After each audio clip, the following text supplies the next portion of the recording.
Hope you guys liked that intro. That was a little weird for me. I've never really done anything like that before. But let's go ahead and get into it. So this is going to be 5 reasons why I am looking forward to Shadowkeep. Really simple as that. No particular order with this one. It's just going to be, just a general list of stuff. And yeah, so the first reason is new strikes. Now I know this sounds like so stupid because we get new strikes for every fucking expansion, but I'm excited because I think they said something about trying to make strikes more relevant and more rewarding, which is like just put the fucking strike loot in the game, in the regular strikes. Don't do the nightfall shit. Bring back heroic strikes, make them legitimately challenging, with legitimately challenging, modifiers like match game and stuff like that. Maybe even like famine and all that. Just put in some pretty hard modifiers into it. And yeah, just do that. I mean, it's really simple as that. And I am looking forward to see what they're doing with the new strikes, and hopefully, well, we're definitely gonna get some reprise strikes. Like, there's no doubt about that. I mean, we're going back to the fucking moon. There's no way they're not gonna give us like Fogoff or some shit. I would be surprised if they actually did, but yet again, they haven't actually remastered any strikes from Destiny 1 into this game, so I don't know. We'll see. Yeah. So next one is going to be the moon. The moon is one of my favorite locations from Destiny 1. My favorite probably being the Dreadnought. But the moon in general was like really cool. I mean, I like the moon, but then the underbelly area with the hive and everything was like the shit. And looking at how they're changing the moon is a very positive thing. We are getting the old areas, and it looks like they're not going to do a plague lands where we don't have all of the, like with the plague lands expanded upon the Cosmodrome, but we didn't get all of the Cosmodrome and then the expansion. It seems like they're just taking the base moon and then just like expanding upon that, and not like removing any of the areas on the moon. I hope at least. So I am excited to see how that goes. And yeah, I mean the moon's the moon, man. The underbelly area is so sick, and then we have that big ass like sky. I think it's called the Scarlet Fortress. Having that, it's right next to a guy. Sorry. Having that is super fucking cool. And I can't wait to see what they're gonna do with it. The third one here is gonna be the tone. And I don't know if I already said this, but this is in no particular order. The tone of the expansion seems dark, a lot like the Taken King, my favorite expansion in Destiny history. And I am super excited to see that dark tone coming back. And some of the songs that we've heard so far, they brought back the Dreadnought Bell, which is like, oh, that's so sick. I do wish we would have gone the Dreadnought, honestly, because I think that was the plan all along. I mean, if you look at the cutscene at the end of the Destiny 2 campaign, essentially setting up the roadmap for the game, with, of course, Mercury, Mars, the Reef, and then it was supposed to be Saturn with the Dreadnought in the distance. My guess is that we were supposed to go back to the Dreadnought, but I guess that just didn't end up happening.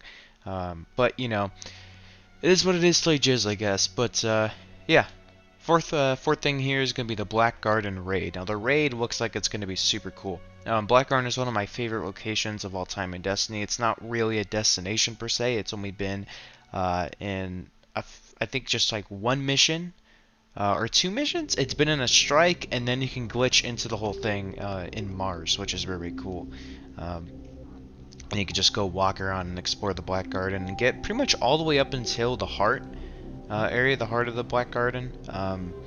And after that, you can't really glitch into that area. At least I tried my best to glitch in, but I couldn't figure it out. And yeah, the Black Garden is such a cool ass location, and it has such great potential for a raid. And honestly, they have my favorite looking enemy type ever. It's the Garden Vex, or like the Precursors, I think they're called. With all like the garden shit on them. They look so fucking cool, man. They look so sick, and I cannot wait to see them again, and hopefully see them again at least, and just fuck around with the Vex again, man. We haven't gotten a Vex raid, like a full-on raid, not some bullshit raid layer crap, since Vault of Glass. Yeah, we have not gotten a Vex raid since Vault of Glass, and it seems like it will be a Vex raid, considering that Season 8, I believe, is that the next season. Season 8 is going to be Season of the Undying. We very well could see the Undying Mind Strike come back, which would be a welcome addition. I really like that strike. But yeah, in general, Black Orange is like super cool ass location, and I cannot wait to see return. And the final thing here is probably the biggest overhaul we've seen in a very, very long time, if not of all time. Armor 2.0. They are overhauling the fuck out of armor. In my time in Destiny, I've never seen anything this Jurassic, and I've been playing since day one of the Taken King, so I was never there for like year one or anything. But you know, it just like this is a fucking huge overhaul. If you don't know what it is already, I'm not going to explain it too much, but they're just overhauling the armor to give you more customization over it and improve the builds and stuff like that. They're adding back in intellect, discipline, and strength, which is amazing. And people seem to forget that they also had resilience, mobility, and recovery in the subclass trees in Destiny 1, so you could actually have all 6 stats technically, but you couldn't control them as much as you can now, which is really, really cool. Of course, they're adding in intellect, discipline, and strength back, which is amazing. It seems like it's gonna break the fuck out of the Crucible with a discipline build, but we'll see how all that turns out.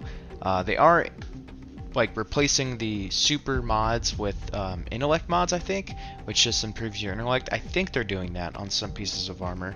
The only thing I don't like is that some of the mods, or the perks that they used to be called, are being tied down to certain elements. I don't like that. I know, like, for instance, a hand cannon loader is only on like Void or something like that. I know you could go small arms loader, but it costs more and it's just kind of stupid. I know people were like, oh, but that, you know, makes you grind for more armor pieces, and I don't know. I mean, I get that part, but personally, I'd rather have it so you get the armor piece, and then you could fuck around with it for a very long time, and just fuck around, because there's so much stuff to fuck around with, right?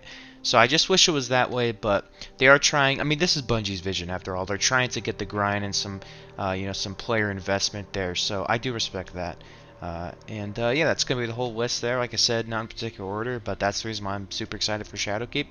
Honorable mention being cross-save, but that doesn't really come with Shadowkeep. It's arriving in 4 days, so it's not like it's, you know, that big of a deal anymore. I mean, it is a huge deal, but it's not part of Shadowkeep anymore.